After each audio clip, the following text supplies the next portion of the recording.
I just went to Neil Merrigan's talk about building a security culture and career and branding, etc. So looking back, I might have jumped into the wrong boat because he said it was a good idea to pick an area to be an expert in, and I picked Saml2, which turns out to be something that everybody hates.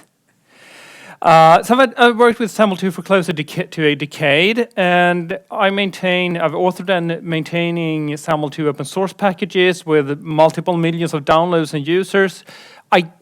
To my knowledge, millions of people are signing in through my code every day to high security applications.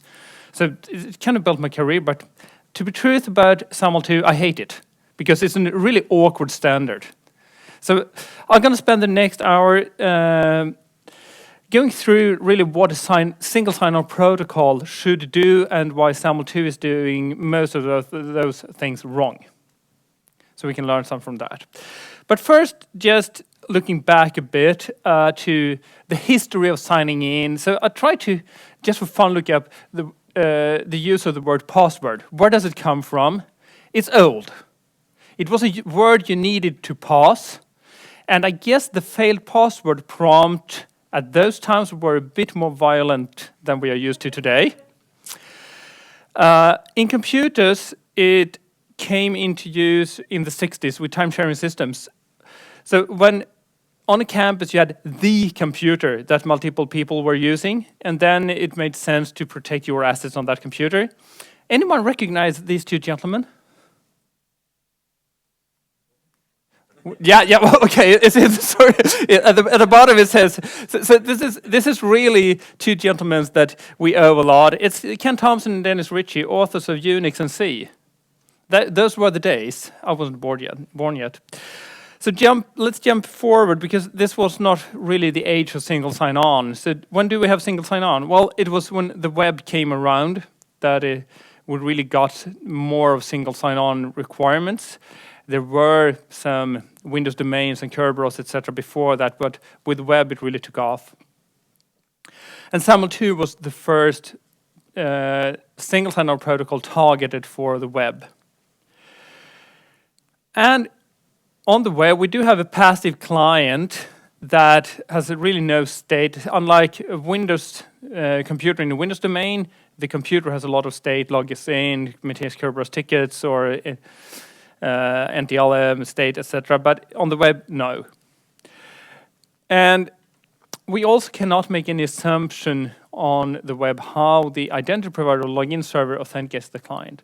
So what happens is that if the client tries to access a resource on the web server, the web server responds with a redirect to an identity provider or login server, or I'll use the term IDP for this talk. And the IDP gets the question, who is this? The IDP figures it out somehow. That's outside the scope of the single sign-on protocol. And that's the idea, that we can have any means that the IDP can use to sign on. It should be available. And then it returns a response, well, this is Anders. And usually does it so in the form of some kind of document that is signed for integrity. It doesn't look so hard, does it? Well, there are a lot of steps here that need to be done right to get this secure. The first question is really, when redirecting the client application redirect to the IDP, where should it redirect? What's the endpoint? And there are two ways in Saml2 to configure that. The simple one is that if the IDP publishes a metadata document, we'll look at it a bit large right away. It publishes a document that says, these are my endpoints, this is my behavior, these are my capabilities. The problem is that it's often not implemented, and in that case, in Saml2, you get to hardcode or to configure all of the endpoint details in your client applications.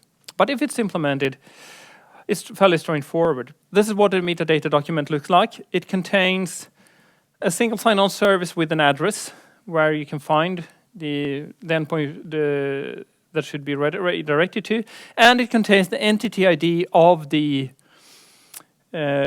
identity provider, that is the identifier for that identity provider in this context. And there is a convention in Saml2 that was introduced to make things simple. That is, if you take the metadata, the entity ID, that should be the address of the metadata document. So let's look. If I'm looking at my dummy provider, of course it works. If I'm looking at a quite big product in the space, Microsoft ADFS, they have a federation service identifier that says mysite.com/adfs/services/trust. The problem is this is the address of the metadata on ADFS. Something else. You need to know it. Or I Google it every single time I need it because I can never remember that address. Okay, look at Azure AD. Microsoft got another try, right? Did they do it right? Well, this is the path to the metadata. Looking into it, this is what the entity ID looks like. It's even worse. It's not even the same host name. So metadata is great if it's published and you can find it. So let's look at another protocol, OpenID Connect, that is a bit more modern. How do they solve it there? Well, looking at a similar address for the metadata for the discovery document for OpenID Connect, we do find a matching issuer ID. It's actually the issuer, and then you just add the .wellknown/OpenID configuration. That is where you find it. And how come that they got it right in OpenID Connect and not on Saml2? Well, the difference in the spec. In the Saml2 spec, everyone can do kind of as they want. There are recommendations. You may publish the metadata at the address, which is the entity, while OpenID Connect says must. You must. The issuer address with .wellknown/OpenID configuration appended must be the address of the discovery document, period. So everybody follows it. Then we have the matter of trust. If we're looking once more at the metadata document, it contains a signature. Yes? Yeah. Yeah.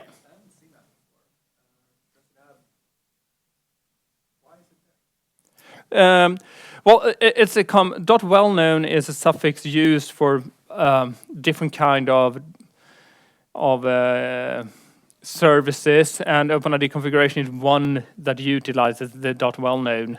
So it's simple as it's a reserved name really to not collide with anything else in your application.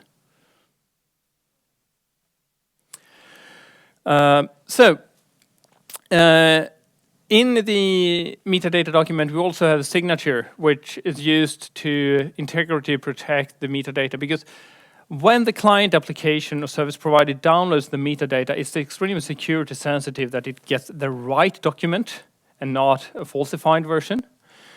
And this way we can validate it because we can pre-configure a signing key somewhere else that we maybe got offline or over the phone or anything like that, a second channel. Actually, in a switch federation I'm working with, there is a rule that you have to call and check the certificate thumbprint over the phone because you cannot trust the download. So an out-of-band confirmation of the certificate. What did OpenID Connect do? Well, they said that getting reliable data over HTTP that is a known problem. Just get your TLS together. So we're just downloading our TLS and trusting that. Next question. Once we know where to redirect, we need to know how to redirect. Because when we redirect over, we need to convey some information to the identity provider about what kind of request is this, where do we want the response back. And as this is being Saml2 based on XML, of course we send a piece of XML to the identity provider with the redirect. The problem is that if you try to send something like this over the web, a lot of firewalls, etc., will detect this as tags. This looks like a cross-site scripting tag, and it will be blocked. So we need to encode it. But before we go into that, we can just see that It contains also the response URL, the assertion consumer service, where do we want it back. It contains the issuer, the ID of the client application, so the IDP will get some information on where to respond. So how is this sent over? Well, the one common way is to base64 encode it to get past those XSS filters, put it in a form that is automatically posted. And I think this approach has two drawbacks. Number one, the data is non-human readable. Number two, automatically posted forms just breaks the browser back button. So it creates a really bad user experience whenever someone hits the back button. So why not try to use instead a query string parameter? But we still do want to do XML right. But XML can be quite voluminous. To cope with that, this encoding is actually the XML data, the UTF-8 encoding of that is run through the deflate compression algorithm with the result base64 encoded and then URL encoded. Okay, we did solve the browser back button, did we? And the data is still just not human readable. So to work with this, let's see how this works in for real. I have a small test application here. I thought, yeah. So to work with this, if you ever need to work with Saml2, we do have to the browser dev tools. I need a mouse to do this. Just scroll. Somewhere here.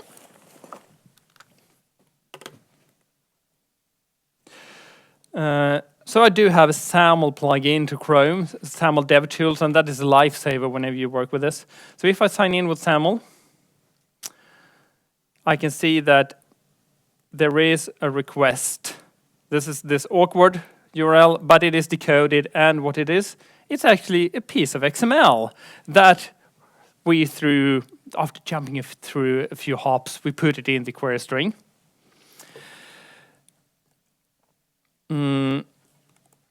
Let's extend again.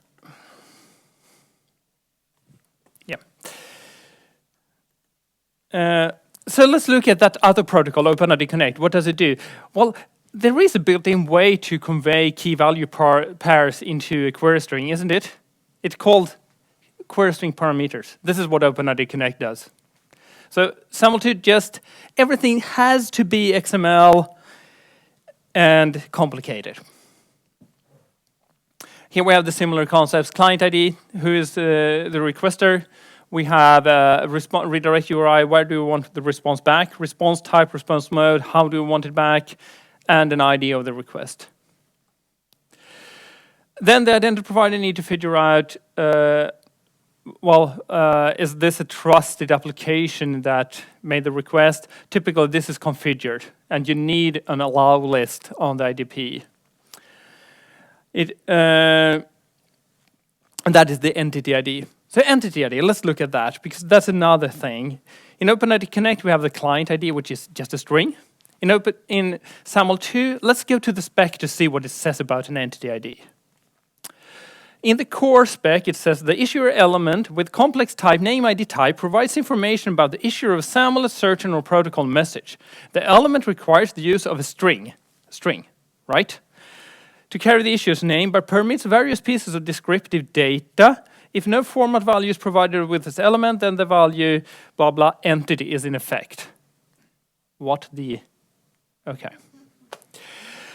But when doing web single sign-on, there's another document in the spec, the web SSO profile, or the profile specification, where it is a bit more clear. The issuer element must be present and must contain the unique identifier of the requesting service provider. The format attribute must be omitted or have a value of blah, blah, blah entity. And the previous section said that if it's omitted, it effectively means entity. So we can just omit it and it means that format. But what are the rules for name ID format entity? Okay, back to the core spec. Here we have a section for the name ID format entity. The syntax of such an identifier is a URI of not more than 1024 characters in length. Yeah. Are we done then? No. Because there's one tricky part more of the Saml2 spec. If you try to read it by looking things up, you will never find this section, this passage. Core 132, it's up at the top of the document. It says that unless otherwise indicated in the specification, all URI reference values used within SAML-defined elements or attributes must consist of at least one non-white space character and are required to be absolute. So the full answer is that the entity ID needs to be an absolute URI, or you will run into compatibility issues. And to learn that, you have to read 2 different documents in 4 different places. Yeah. And I have a question really that I might need help with here. It says that it must be an absolute URI that is at least one non-white space character. Does anyone know if it is even possible to construct one character absolute URI? I thought like 5 was the shortest, URN:X. That's an absolute URI. I don't think there's anything shorter, is it? Okay. Use an absolute URI and you're happy. So now we've figured out who the client application is. So what to send to it? Well, essentially what to convey some information which is key value pairs. And when doing that, it's a good idea if we are agreed on what the keys are, and so we can map the values. So there is an informal standard that is used. This is what the Microsoft.NET framework has built in, etc. But it wouldn't be Saml2 if it was this easy, because there's another standard as well. So you never know what standard the other party is using, if they are using the OID style or the URL style.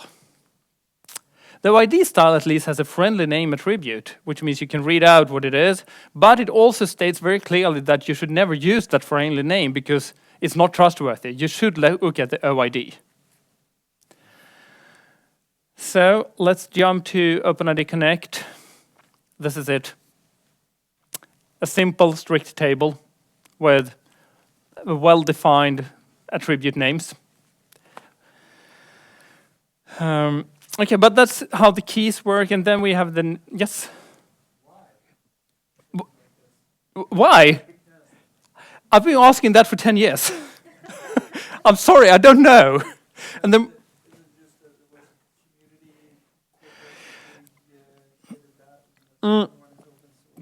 Saml2 was created by a committee of representatives of large enterprises. Yeah, it's part of W. It's not really part of, but W is security, etc. It's from the same age, where everything would be flexible. And I think when reading the Saml2 spec, I get the impression that there were different opinions. They couldn't settle, so they decided to allow both in many places. One thing they were settled on, however, is that everything should be services. Attribute consuming service, single sign-on service, search consuming service. So attribute consuming service is something that a client application can use to signal what attributes it do want to receive from the IDP. It's not a service. It just has to use the name service because everything should be services. In a sense, what it is, this is a response to what should be responded. And what it is, it's just an index into the metadata document of the client application, or service provider. So now we have a metadata document that the identity provider needs to have network access to read data from the service provider in order to set this up. And in there, we have a list of attributes. Really, this is the only place attribute consuming service exists. The service consists of a list in XML with the attributes you want to use.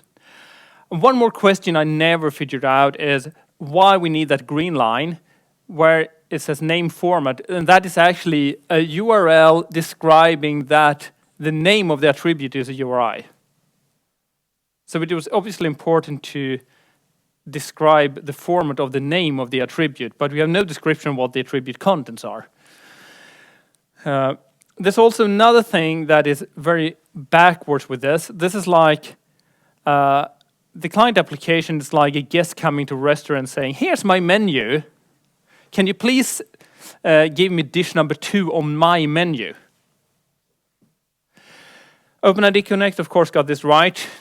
The identity provider offers the menu, and the client application can pick entries from the menu by sending on the scopes they want. The scopes are also well-defined, exactly what they need. One interesting thing here is family name versus given name.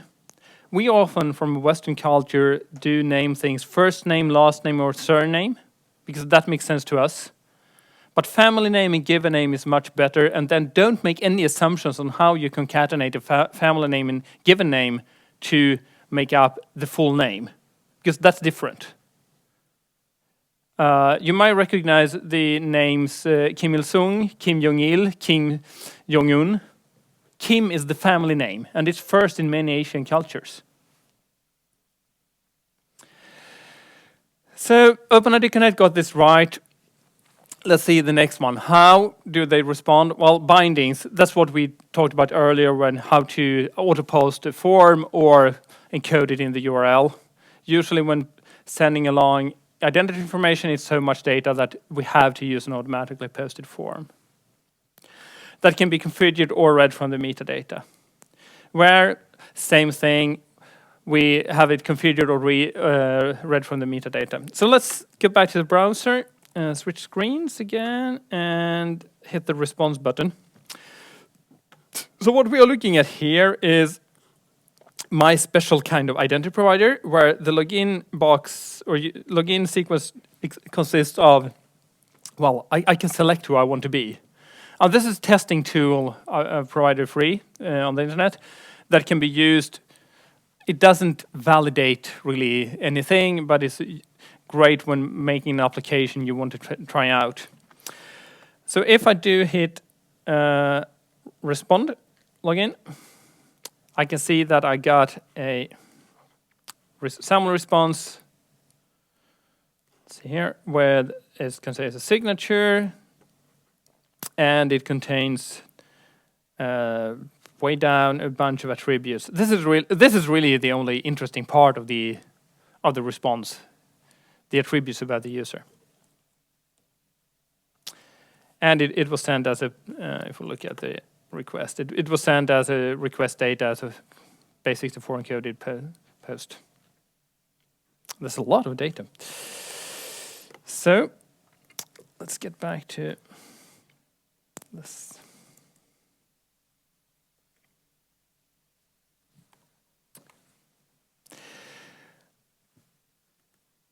So now we've exchanged the data. Now we come to the really tricky part, trusting. How does the client application know that the data coming in was actually from the identity provider, not faked or not tampered with?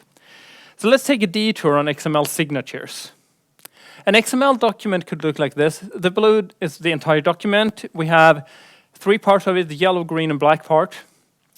The yellow part contains a signature. That signature references, when calling SignedXml.check signature on this, it will validate the signature. And it will follow the references pointed out and validate those parts of the document that are pointed out by a reference. So yellow part, and this is an envelope signature because the signature is inside the signed data. And this is an external signature because the signature is outside.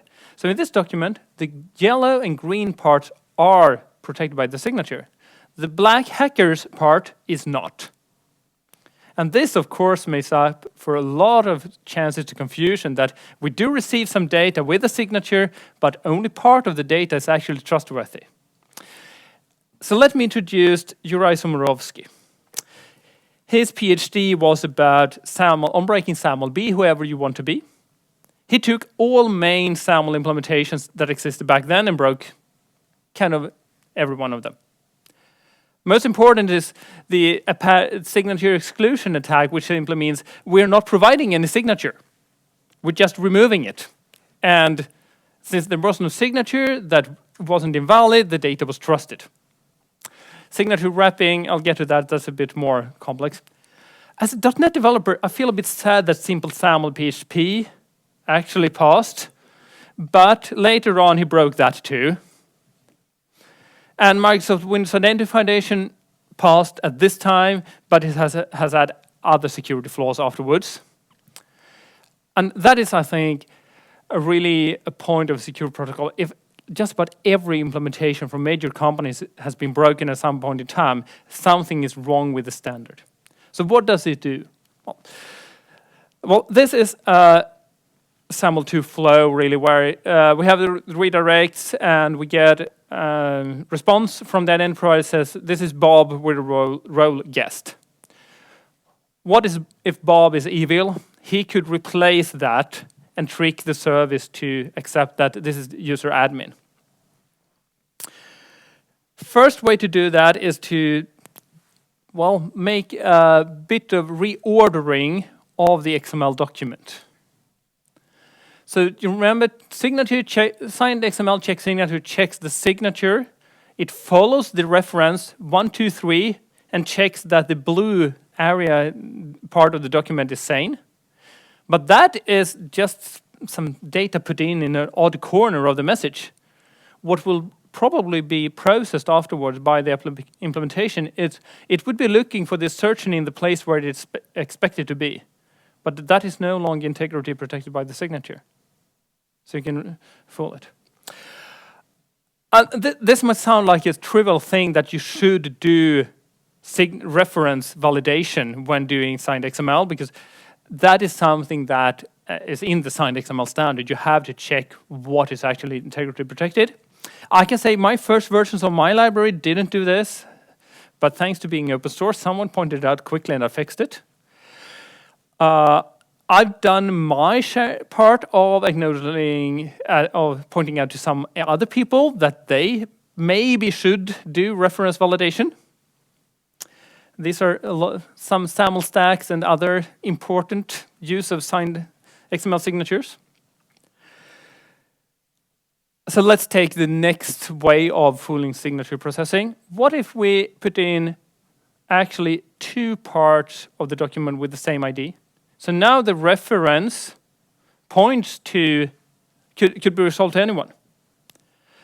When doing the signed XML check signature validation, in this example, the signature validation would simply take the last element that matches, while the processing application would process the first element that matches, which is the assertion which is in the place where it's expected.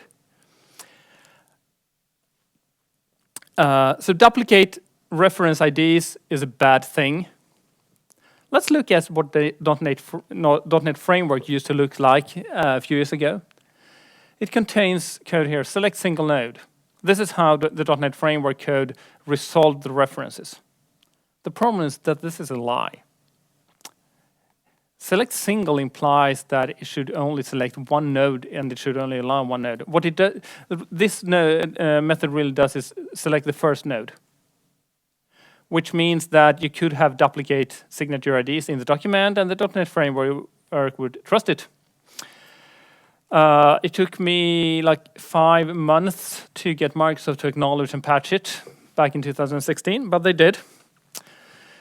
So they replaced select single node with get single reference target, which is now in the code. But you notice something else. There's a fallback. It tries for multiple casings. Saml2 is not vulnerable because to exploit this, you would need a piece of signed data that use one of the first casings, and then add your fake data with a lower priority. Unfortunately, or fortunately, Saml2 uses capital ID, but still, and this is something Microsoft decided to not fix. I was not happy with them, but they said it's by design. Okay. So the only thing you can really do is that if you have a piece of data you have validated the signature, you cannot just check the ID and say that, okay, this has a matching reference in the signature. Don't follow that direction. You need to go from the signature, call the same reference resolvement method as the SignedXml validator uses, and trust that piece of data only. So, XML signatures are horrible. Don't ever use them unless you have to. And if you have to, validate the references. And also, there are a lot more things you need to put into to make a secure XML signature validation. But remember that just calling check signature does not do all the validation required. And once again, this is a security protocol. Why use a standard that's so hard to implement right or to use right? And I've not even mentioned canonicalization and transforms and external references. The SignedXml standard is even worse. So, well, we've handled the question of trust or validating the signature. Second is, how do we know the key? Well, we can retrieve it from the metadata or have it configured. An important thing here, though, is that some implementations, like Microsoft Windows Identity Foundation, lets the key actually be part of the signed data. And then it validates the signature against it validates the data against the key that is included in the document, and then returns the key to you, and then it's up to the consuming library to decide, is this a trustworthy key or not?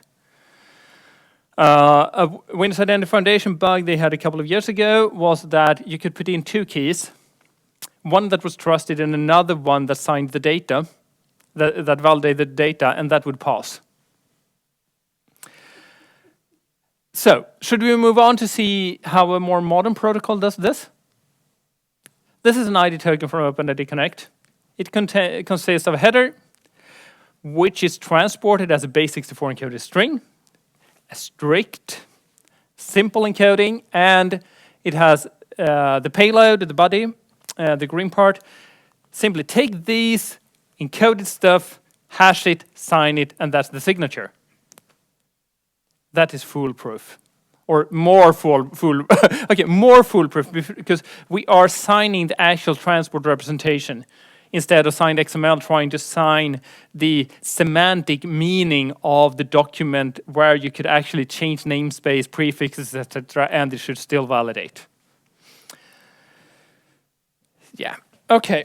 So that's part of the what we can do with or how signatures work, and that's my clicker.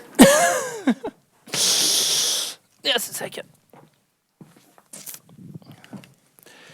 Next part. In a modern setup, we tend to not only authenticate users, but we also want to call APIs on behalf of the user.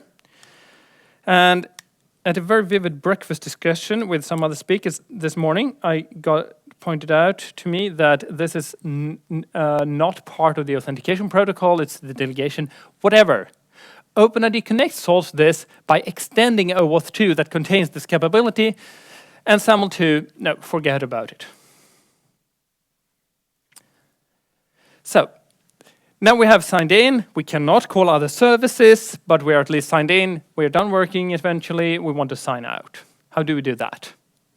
Signing out needs to be integrity protected, because terminating a session could pose a security problem if it was allowed to be initiated by someone else. Saml2, of course, solves that by an XML signature on the Logout Request message. So now we're not only having a key management issue on the IDP, we also have a key management issue on every single application. So it sends a logout request, the IDP does its logout, clears the session cookie, and redirects back and says done. But typically we have more applications in a single sign-on scenario. So in this case, Saml2 sends the logout request, and then the IDP redirects to the first client available, which clears this cookie, which redirects back to the IDP, which redirects to potentially another client. You get a number of redirects here, right? And back. And if any one of those fails, this is a very brittle solution. If any one of those fails, of course, the entire logout just gets stuck. You're half logged out and don't know where you are as a user. OpenID Connect, well, it's using ID token hint. That's clever. It's just, instead of having signatures, it just sends back the ID token because that's a secret thing. Only the client application and the identity server should ever know about. And OpenID Connect is also developing more and more back-channel logouts mechanisms to deal with cross-site cookie restrictions on modern browsers. Because front-channel redirects with cookies simply don't work really well anymore because browser vendors are more and more strict for privacy reasons to allow cookies in those scenarios. So, I have a final scenario here I want to show you. Now we are in Norway. You usually make fun of us Swedes, right? Yeah? No, never. Totally never. Okay. In Sweden, healthcare is a regional responsibility. And each region is independent in setting up its healthcare. And that was a good idea back in the 60s when they built their own hospitals and different parts of Sweden were quite different. Nowadays, it also means that each region have the right to set up their own identity provider in their own way that they want to. So there's no centralized EID solution. So you're laughing to us Swedes, are you? There are no centralized EID solutions. Instead, we want everyone to be able to work independently, so we create a federation. So to make this decentralized solution work, we publish a centralized aggregated metadata document that the service provider can read to get to know what identity providers exist. Who should I trust? What are the signing keys of each of them? But still, we have the problem that the client application, now that it knows what identity providers exist and how the signing keys, etc., to validate them, but it still don't know where to which one of them to redirect the user. But remember, this is good because it's decentralized. To solve this, we just add a centralized discovery service. So first, the user needs to be redirected to the central discovery service, which redirects back with where the user can pick identity provider, which redirects back to the client application that can now make the redirect dance to the right one. Let's have a look at that, how that works.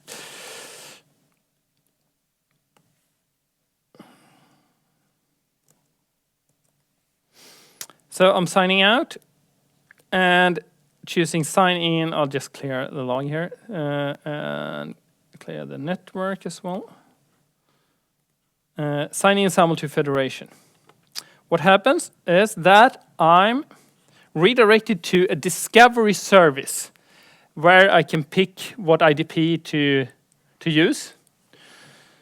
And you know what, I'll just show you a real one. This is when I'm trying to log into the school attendance system of my kids. So this is what a discovery service looks like.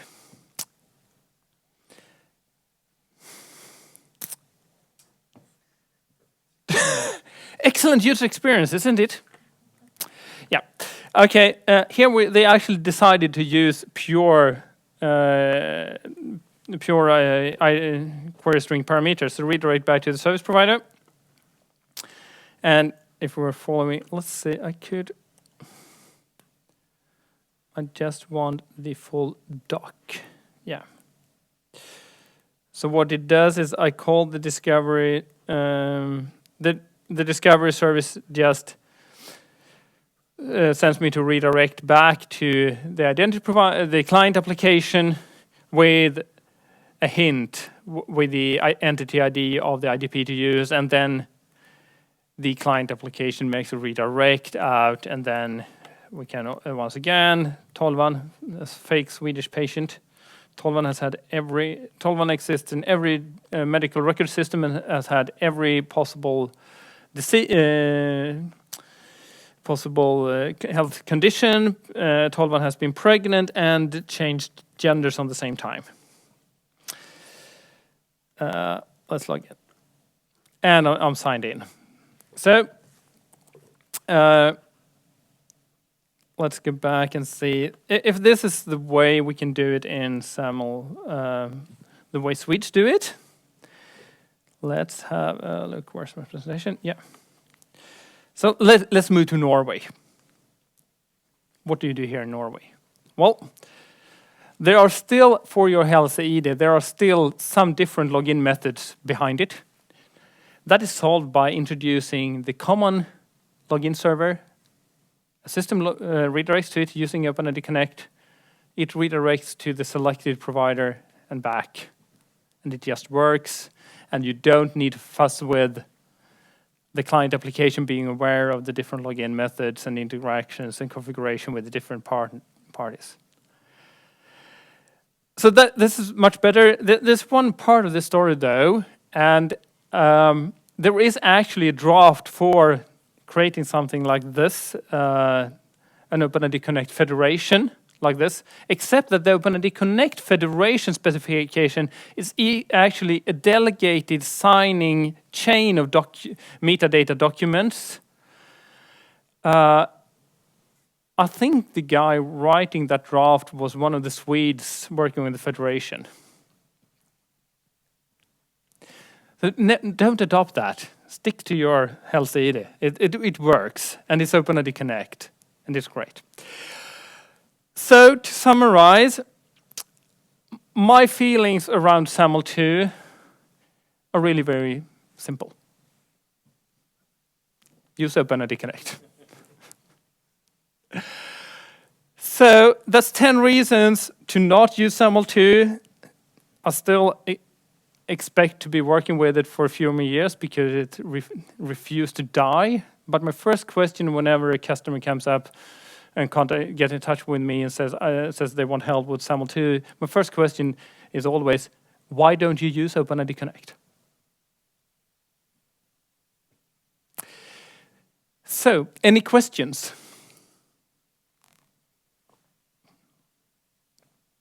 Yep. When I think Saml2 will be gone, I think I will be still supporting my libraries 10 years from now at least. I think they are so built into some environments that it will be really hard to replace them. Looking, for example, at Microsoft ADF's Active Directory Federation Services, that's the product you put on top of on-premise Active Directory to use Federation. It has support for WSFed, it has support for Saml2, it has support for OpenID Connect. But configuring OpenID Connect on an ADF server is a nightmare. Partially because they are not following the convention with the issuers. They actually have two different issuer IDs, the issuer and the token issuer. A Microsoft extension to OpenID Connect, which means it's incompatible with every other client library.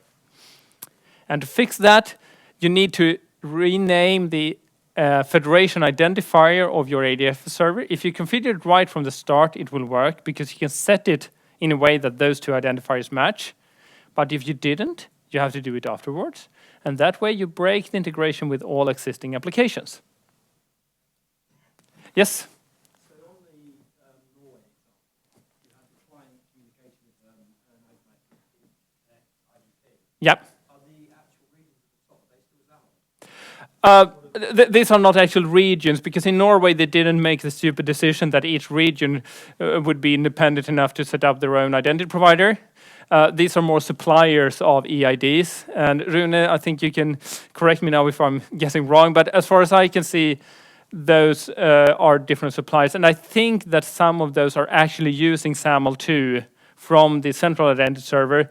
And I hope that for legacy reasons that you're moving them to OpenID Connect.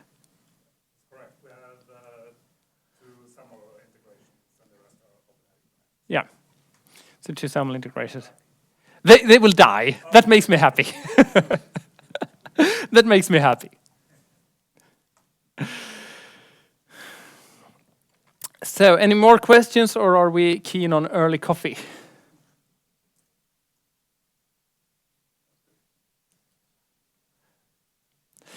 Well, thank you, and I hope you will help me kill Saml2.